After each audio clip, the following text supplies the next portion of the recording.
अस्सलाम वालेकुम। सबसे बड़ी बात मुझे तो बहुत खुशी हुई ये देख के कि यहाँ सारे इंटरफ़ेथ लोगों को इनवाइट किया गया था।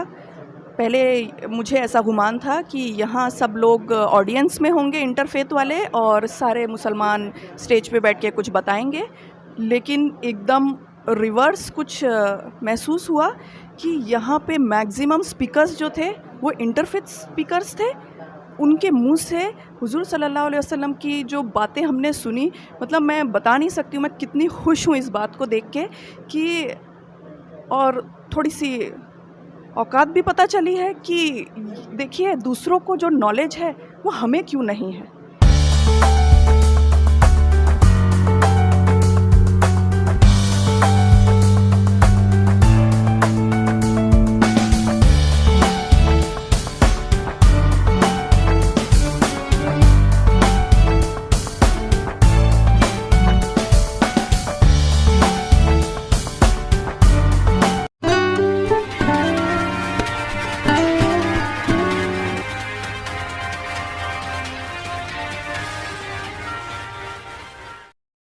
और आप देख रहे हैं TNN24 उर्दू न्यूज़ चैनल और मैं ज़ामिन अतहर आपसे सलाम अर्ज करता हूँ। इस जगह जहाँ पर जमात इस्लामी हिंद नागपुर वेस्ट की जानिब से एक प्रोग्राम को मुनक्किद किया गया था।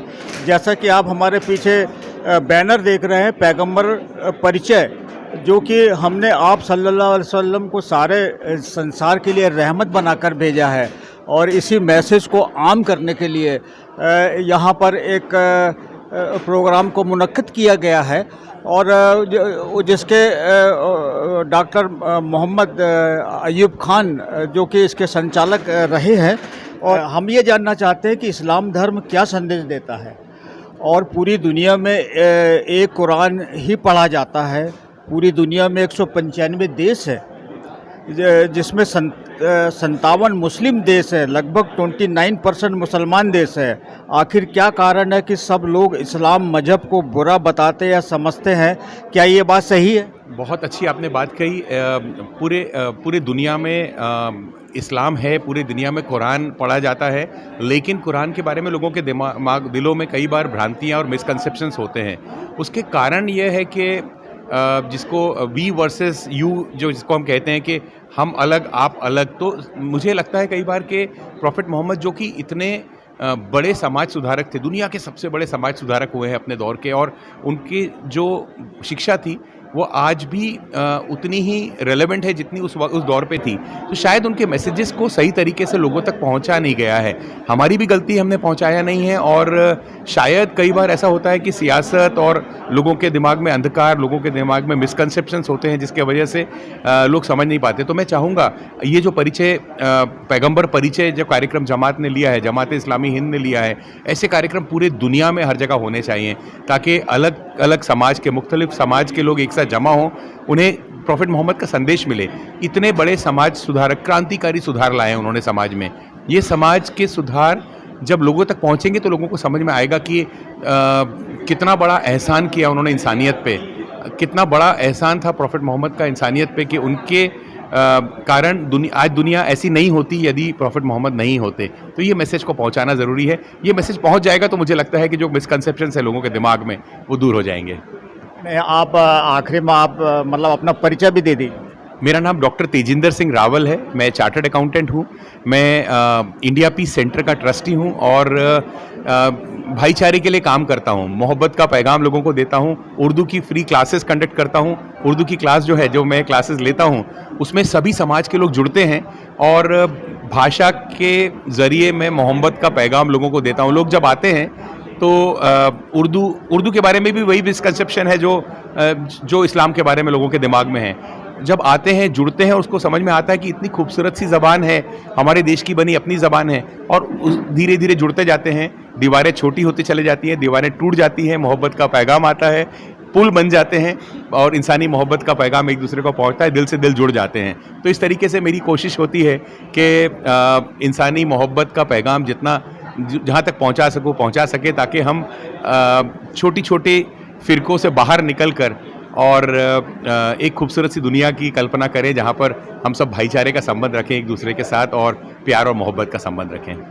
ये बहुत बहुत शुक्रिया TNN24 उर्दू न्यूज़ में जुड़ने के लिए। और TNN24 उर्दू न्यूज़ में हम आपका इस्तकबाल करते, तो आप सबसे पहले अपना परिचय दीजिए। जी, मेरा नाम रोहित तोखी है। पेशे से तो मैं एक आईटी डेवलपर हूँ, बट अपने समाज के लिए मैं कुछ ना कुछ काम करते रहता हूँ। रावल सर ने जैसे कि बताया, इंडिया पीस सेंटर से मैं भी जुड़ा हुआ हूँ और इन्हीं के इंस्पिरेशन से मैं भी ये सब कामों में अपनी शिरकत करता हूँ। ब्लड डोनेशन कैंप्स अरेंज करता हूँ, एक बुक क्लब चलाता हूँ जहाँ हम लिटरेचर के ज़रिए चाहते हैं कि लोग आपस में जुड़ें, और इसी तरह ह्यूमैनिटी पे और पीस पे, वर्ल्ड पीस पे मैं भी काम करता हूँ। नहीं, लेकिन हम हमारे दर्शक TNN24 उर्दू न्यूज़ के दर्शक आपसे मतलब जानना चाहते हैं कि आज के दौर में जहां हुजूर के बारे में लोग ऐसे आपत्तिजनक बातें कहते रहते हैं, जिससे मुसलमानों को क्या हर एक इंसान को ठेस भी पहुंची है, उनके बारे में आप क्या कहेंगे? देखिए, ये जो बातें जो होती है ना, मुझे तो ये लगता है ये सिर्फ इसलिए होती हैं क्योंकि नॉलेज नहीं है, लोगों को पता नहीं है। आज जो ये जमात इस्लामी ने जो प्रोग्राम रखा है, ऐसे प्रोग्राम अगर दुनिया भर में होंगे तो लोगों को अपने आप इन्फॉर्मेशन मिलेगी कि जो ये सब बातें फैलाई जाती हैं ये झूठ हैं, ये गलत हैं। जो सच्चाई है, जो दुनिया में जितने भी पैगंबर आए हैं, चाहे वो जो भी, वो कभी भी कोई भी इंसान को बांटने के लिए नहीं आया, वो आए थे सिर्फ इंसानों को जोड़ने के लिए। और पैगंबर मोहम्मद का भी यही संदेश है, सबसे बड़ा ही संदेश उनका ये है कि आप इंसान बने, यही सबसे उनका इम्पॉर्टेंट संदेश है। और जितने भी हैं, चाहे वो जीसस क्राइस्ट हो, चाहे वो बुद्ध हो, चाहे वो गुरु नानक हो, उन सब ने आके इंसानों को यही कहा कि आप सब एक ही जगह से आप लोग आए हुए, आप सब भाई भाई हो। और उन्होंने कभी भी इंसानों को बांटने की कोशिश नहीं, लेकिन खुद को अच्छा साबित करने के लिए दूसरे धर्म को बुरा बताते हैं। ये कहाँ की इंसानियत है? अगर वे लोग ऐसा कर रहे हैं तो ये कहाँ तक सही है? जी, बिल्कुल सही नहीं है, और ये हमारी जिम्मेदारी है कि अगर कोई ऐसा करता है तो हमें उसको प्यार और मोहब्बत से समझाना है। बिना प्यार मोहब्बत के कोई बात नहीं हो सकती। अगर आपको कोई कुछ गलत बोलता है, आप फिर एग्रेसिव हो जाते हैं और करते हैं, तो उससे बात नहीं बनेगी। आपको चाहे कुछ भी हो जाए, आपको अपना आपा नहीं खोना है, आपको प्यार और मोहब्बत से ही सबको समझाना है। और पूरी दुनिया जो है वो प्यार और मोहब्बत की कायल है। प्यार और मोहब्बत से जब आप पेश आएंगे तो ज़रूर एक ना एक दिन यह संदेश सब तक पहुँच ही जाएगा। बहुत बहुत मतलब शुक्रिया आपका। और वो जैसा कि मतलब ये हमारे हजरत बता भी रहे थे, और प्यार और मोहब्बत से ही मतलब बुराई को जीता जा सकता है। आपने बहुत अच्छी बात की कि लोग गलत नज़रिए से क्यों देखते हैं और हम ऊपर हैं और तुम नीचे हो, इस तरीके की बात क्यों करते हैं। तो मेरा कहना इसमें ये होता है हमेशा कि नेगेटिविटी का जवाब अगर हम नेगेटिविटी से देंगे तो नेगेटिविटी फैलेगी, और उससे अच्छा ये है कि नेगेटिविटी का जवाब पॉजिटिविटी से दीजिए। उनको उनका काम करने दीजिए, वो बुराई कर रहे हैं, बुराई करने दीजिए, उसको इग्नोर करें, हम अपना अच्छा काम करते रहें। जब अच्छा काम करने वालों की संख्या बढ़ जाएगी तो अपने आप अच्छाई सामने निकल कर आ जाएगी। प्रॉफिट मोहम्मद दुनिया के लिए एक ऐसे पैगंबर के मिसाल हैं जिन्होंने समाज सेवा का इतना बड़ा काम किया कि जो शायद किसी और शख्स ने नहीं किया, और उनकी शिक्षा पहुंचना इतना ज़रूरी है समाज तक। कुंवर महेंद्र सिंह बेदी ने एक बहुत खूबसूरत सा शेर कहा है कि इश्क हो जाए किसी पे, इश्क हो जाए किसी से, कोई चारा तो नहीं, सिर्फ मुस्लिम का मोहम्मद पे इजारा तो नहीं। तो मैं चाहूँगा कि मुस्लिम के दायरे तक सीमित ना रखा जाए प्रॉफिट मोहम्मद को। प्रॉफिट मोहम्मद का दायरा बहुत बड़ा है, पूरा विश्व उनका दायरा है, पूरे विश्व तक उनका संदेश पहुंचना चाहिए। बस यही मेरी चाह है, यही मेरी इच्छा है। चलिए, बहुत बहुत शुक्रिया। आपने जो है नबी करीम सल्लल्लाहु अलैहि वसल्लम जिस तरह से मशवरा लिया करते थे, मशवरे के साथ में सारे काम किया करते थे, उस ताल्लुक से जो आपने बहुत अच्छी बातें बताई। और एक जो लीडर होता है वो कौम का सर्वेंट होता है, वो एक तरह से उसका खिदमत गुजार होता है। अल्लाह के रसूल सल्लल्लाहु अलैहि वसल्लम एक जंगे खंदक के दौरान सब सहाबा जो है वो पत्थर तोड़ रहे थे, खंदक बना रहे थे, तो रसूल करीम सल्लल्लाहु अलैहि वसल्लम जो है वो खुद भी उनके साथ में मेहनत कर रहे थे। एक सहाबी ने बोला कि भूखे खाने को कुछ नहीं था, तो पेट पे पत्थर बांधा हुआ था। एक सहाबी ने बताया कि मैंने अपने पेट पे पत्थर बांधा हुआ है अल्लाह के रसूल सल्लल्लाहु अलैहि वसल्लम। तो अल्लाह के रसूल ने अपना पेट दिखाया कि मेरे पेट पे जो 2 पत्थर है। यानी एक लीडर जो होता है वो जो उसके अनुयायी हैं उनसे ज़्यादा जो है मुसीबतें सहता है। बहुत बहुत शुक्रिया। इसके बाद मैं आवाज़ दूंगा मिस अल्फिया मास्टर को। आपका टॉपिक है प्रॉफिट मोहम्मद सल्लल्लाहु अलैहि वसल्लम एज अ हस्बैंड। एक हलीमा नाम की एक दाइमा थी, उसको कुछ बीमारी थी जिसके सबब वो अपने बच्चे को ब्रेस्ट फीड नहीं कर सकती थी। उसका खुद का बच्चा बहुत रोता बिलखता अक्सर रहता था। एक बार मोहब्बताना इस दाइमा ने, हलीमा ने, एक नन्हे फर्जंद को गोद में लिया। तो मौजिज़ा ये हुआ कि उसकी जो बीमारी थी वो दफा हो गई, वो बिल्कुल दुरुस्त हो गई। और फिर उसने अपने खुद की जो औलाद थी उसको आंचल दिया, उसको ब्रेस्ट फीड किया। जब उसका खुद का बच्चा, ये दाइमा के खुद, जो हलीमा दाइमा है, उसका खुद का बच्चा जब फैज़याब हो गया, बहरावर हुआ, तब कहीं जाके इस नन्हे फर्जंद ने दाइमा की इस दूध की ग़िज़ा को कबूल फरमाया। और ये नन्हा फरिश्ता सीरत फर्जंद दुनिया में कदम रखते ही ये साबित कर दिया, ये वाज़े कर दिया कि सच्चा मुसलमान कभी किसी का हक नहीं मारता। और ये नन्हा फरिश्ता सीरत फर्जंद आगे चलकर पैगंबर नबी मोहम्मद रसूलुल्लाह सल्लल्लाहु अलैहि वसल्लम बने, जिनकी मिलाद के महीने की इस खुशी के मौके पर आज हम सब यहाँ इकट्ठा हुए हैं। शब्दों में जानना चाहेंगे, सेंटेंसेस में, तो इसकी टीचिंग्स यही कि समाज के अंदर कोई फर्क नहीं होना चाहिए, कोई भेदभाव नहीं होना चाहिए, मानवता को सबसे ऊपर रखना है। हमको किसी के ऊपर अगर दिख रहा है कि अत्याचार हो रहा है तो हमको उसको खुद भी नहीं करना है और आगे बढ़कर उसको रोकना है। सबसे पहले मैं रोहित टोकी साहब को आवाज दूंगा कि वो प्रॉफिट मोहम्मद सल्लल्लाहु अलैहि वसल्लम एज ए सोशल रिफॉर्मर इस टॉपिक पर अपनी स्पीच दें। आज मेरे लिए ये बड़ी खुशकिस्मती और बड़े इज्जत की बात है कि आज मुझे यहाँ आप सबके सामने एक ऐसी शख्सियत के बारे में बात करने का मौका मिल रहा है जिनकी ज़िंदगी और जिनके कारनामों के बारे में बात करना शायद मेरी औकात से बहुत ज़्यादा बड़ा है। वो एक ऐसी अजीम शख्सियत हैं जिनकी मिसाल देना आसान नहीं है। उनकी तालीमात और उनका किरदार आज तक हमारी रहनुमाई कर रहे हैं। दोस्तों, ये बात बिल्कुल सही है कि दुनिया में कभी कभी ऐसे लोग आते हैं जिनकी ज़िंदगी एक चिराग की तरह होती है, जो न सिर्फ अपने समय को रोशन करते हैं बल्कि आने वाली नस्लों के लिए भी रोशनी छोड़ जाते हैं। दोस्तों, वो शख्सियत और कोई नहीं बल्कि हमारे प्यारे नबी हज़रत मोहम्मद सल्लल्लाहु अलैहि वसल्लम हैं।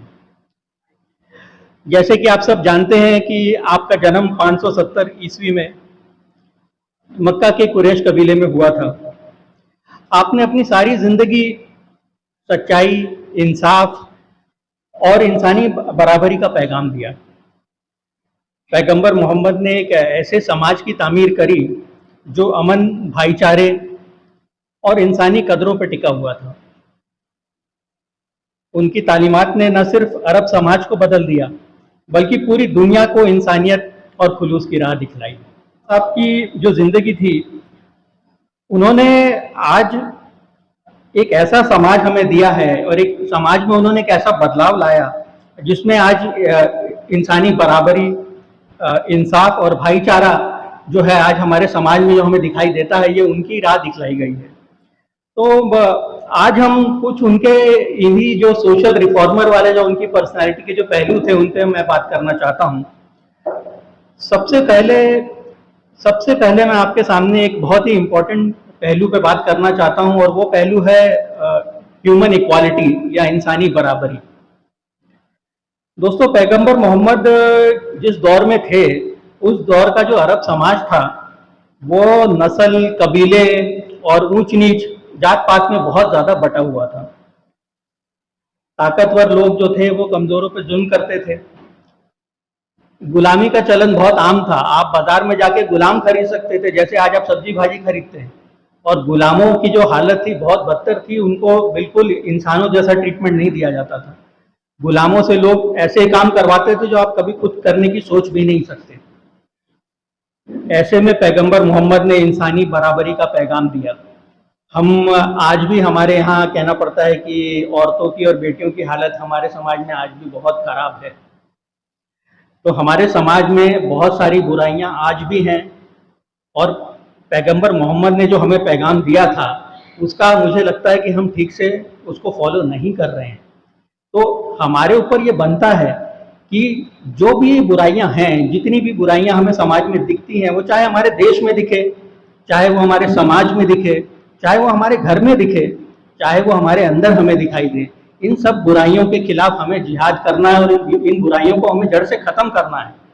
और जब हम ये सब करेंगे तभी हम एक सच्चे मुसलमान कहलाएंगे, और तभी उससे भी ज़्यादा ज़रूर तभी हम एक अच्छे इंसान कहलाएंगे। और जब इन बातों का अमल करेंगे तभी हम वो अल्लाह ताला की सच्ची खुशी हासिल कर सकेंगे। दोस्तों, आप सबने मुझे बड़े गौर से सुना, इसके लिए आप सबका बहुत बहुत शुक्रिया। बहुत बहुत शुक्रिया रोहित सर। आपकी एक बात बहुत अच्छी लगी कि हमें बुराइयों से जिहाद करना है।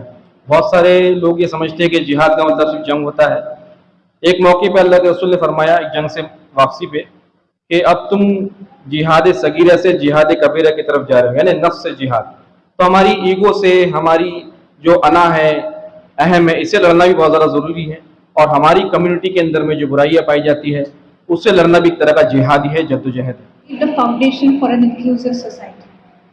In this moment, we witnessed not just a military leader, but a statesman of unparalleled wisdom and mercy. After the Battle of Badr, one of the earliest and the most decisive battle in the history of Islam, the Muslims had achieved an unexpected victory against the much larger Quraysh army, which was Prophet's own tribe. Among the captives were many prominent leaders of the Quraysh tribe who had once been the fiercest enemies of Islam. The companions, fueled by their recent victory, expected harsh punishments and executions. However, Prophet Muhammad Sahab made a choice that would leave the lasting legacy of mercy and statesmanship. Instead of vengeance, he proposed a solution that would not only spare their lives but contribute to the growth of the Muslim community.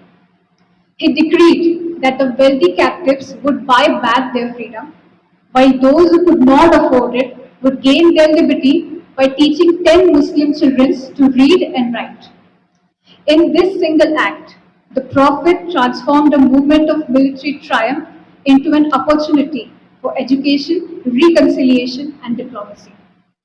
This decision reflected not only his mercy, but also his foresight as a statesman, showing that peace, justice, and intellectual growth were greater victories than spoils of any war. While many recognize him as the messenger of Allah, it is essential to acknowledge Prophet Muhammad Sahab as a statement of exceptional wisdom.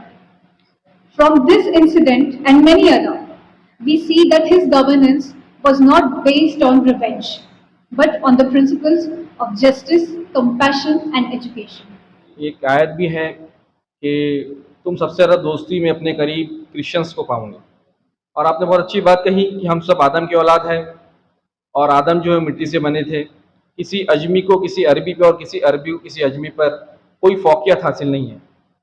इसके बाद में की notes के लिए हमारे मेहमान खुसूसी doctor Tejendra Singh Rawal साहब को आवाज़ दूंगा कि वो की नोट्स पेश करें।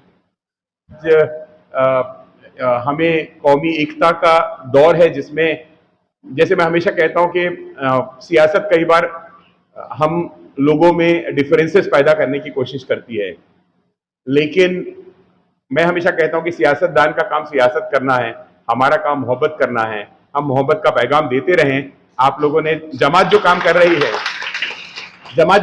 रही है बहुत काबिल तारीफ है, बहुत अच्छा काम है। इसके लिए मैं आपके ब्लड डोनेशन कैंप में चीफ गेस्ट रहा था पिछले साल, और 1000 बॉटल्स, 1000 शीशी कम नहीं होती, आप लोगों ने जमा किया, और सभी समाज के लोगों ने आके पार्टिसिपेट किया, सभी लोगों ने दिया। उसमें देने वालों में मुसलमानों की संख्या ज्यादा थी, मैं कह सकता हूं, लेकिन जिन्हें मिलेगी वो पूरे नागपुर के हर किसी को मिलने वाली है। इससे अच्छी बात क्या हो सकती है? हम खून का रिश्ता बना रहे हैं लोगों के साथ जब हम खून देते हैं, और इससे बड़ा रिश्ता कोई हो नहीं सकता। तो इस तरीके से मोहब्बत का पैगाम देते रहिए, खून का रिश्ता बनाते चले जाए एक दूसरे से, और एक सपना के हमारा वसुदेव कुटुंबकम की जो परिकल्पना हम करते हैं वो साकार हो जाएगा। सारा विश्व एक परिवार, सारा विश्व एक भाई बहन, यही होना चाहिए, यही हम चाहते हैं, यही संदेश है आज इस पैगंबर परिचय का भी। और जहां जहां पर भी जब भी जंग हुए तो प्रॉफिट साहब ने ये कहा कि दुश्मन का भी नुकसान नहीं होना चाहिए। जंग के बाद के जो आफ्टर मैथ ऑफ वॉर जिसको हम कहते हैं, उसमें क्या होना चाहिए, तो उनकी बहुत बड़ी सोच होती थी कि किसी का भी नुकसान ना हो, और सुलह की बात सबसे पहले करते थे। शराब और जुए के बारे में लिखा गया है, उसको मना किया। तालीम की अहमियत के बारे में बात की गई थी। जब बंदी बनाए गए थे, जब हार गए थे मक्के वाले, तो उन्होंने कहा कि आपको एक एक बंदी को छोड़ दिया जाएगा, आप एक एक शख्स के लिए आपने ये करना होगा कि 10-10 मुसलमानों को इल्म दें, उन्हें पढ़ाएं, शिक्षा दें। मुझे लगता है शिक्षा सबसे बड़ी दौलत है जिसके बारे में वो जानते थे। मक्का में जब मक्का में जिस समय प्रॉफिट मोहम्मद जब उनका राज बना, जब सुल्तान बने, तो कहते हैं कि उसके पहले चंद उंगलियों से गिने जाने इतने लोग थे, इतने कम लोग थे जो पढ़े लिखे थे, लेकिन उनके दौर में पूरा अरब पढ़ लिख गया था। इतना ज्यादा जोर था इल्म के ऊपर। आज मुझे लगता है अगर सिर्फ एक यही प्रिंसिपल को हम फॉलो कर लें हर कम्युनिटी में, कि प्रॉफिट मोहम्मद कहते थे कि इल्म वाला बनना जरूरी है, पढ़ाई करना जरूरी है, पढ़ाई के सिवा कोई हमारा भविष्य सुधर नहीं सकता। मुझे लगता है पूरी दुनिया सुधर सकती है यदि हम इसी प्रिंसिपल पे ऊपर ही चल लें तो ये प्रेसिडेंशियल स्पीच के लिए प्रोफेसर अयूब खान साहब को मैं आवाज़ दूंगा कि वो स्टेज पे तशरीफ लाएं। अस्सलामु अलैकुम व रहमतुल्लाहि व बरकातहू। कभी कभी बतौर तालिब इल्म मैं सोचता हूँ कि ये परंपरा लोगों ने क्यों रखी है कि हम पुराने लोगों के बारे में बातें करें। तो मुझे फारसी का एक शेर मेरे पढ़ने में आया, घबराइए मत, मैं इसको तर्जुमा बता दूंगा। ताज़ा ख्वाही दाश्तन गर्दाग है सीनारा, गाहे गाहे तू ख्वाही ये किस्से पारी नारा। कि अगर तू चाहता है कि तेरे अंदर की रूह जिंदा रहे, तो ये बड़े लोगों की, ये अजीम लोगों की कहानियां, इनके किस्से पढ़ते रहा कर, क्योंकि तेरे अंदर भी एक ऐसा शख्स छुपा है जो एक समाज को बदल सकता है। तो एक कारण है। दूसरा कारण यह कि अब ये तो हमें पता है कि ये लोग गुजरे हैं, इन्होंने काम किया है, फिर भी ये सभाएं रखी जाती है। हम ये याद दिलाने की कोशिश करते हैं कि हम इस जमीन पर सिर्फ आहार, निद्रा, भय, मैथुन इसके लिए नहीं आए हम यहां। ये तो पशु पक्षी भी करते हैं, लेकिन हमको इस खास मकसद के लिए भेजा गया है। वो मकसद है कि ये जिंदगी में तमाम मुश्किल होगी, प्रॉब्लम ऑफ एविल हमेशा रहेगा और हमेशा से था। इसका हल ये है कि जितने अच्छे लोग हैं उन्होंने ये काम करना चाहिए जो इससे पहले लोगों ने किया। और आज जैसा कि आप देख रहे हैं कि पैगंबर परिचय जो कि जमात इस्लामी हिंद नागपुर उत्तर वेस्ट शाखा में ये प्रोग्राम को आयोजित किया गया था, और जिसमें हुजूर सल्लल्लाहु अलैहि वसल्लम की खूबियों के बारे में बयान किया और पूरे तालीम और तरबियत के साथ में उनकी खूबियों को बयान किया गया। और जैसा कि माशरे में जो मतलब गलत फहमी लोगों में चल रही है, उसको काफ़ी हद तक इस प्रोग्राम के ज़रिए मतलब समझाया जा रहा था। तो आइए हम जानने की कोशिश करते हैं, तो इस प्रोग्राम का असल मकसद क्या है? बहुत शुक्रिया। असल मकसद बहुत ही उम्दा सवाल है। तो the thing is that we want to convey the message of Islam, not to convert. ये सबसे बड़ा एक अहम चीज़ है जो मैं शेयर करना चाहती हूँ।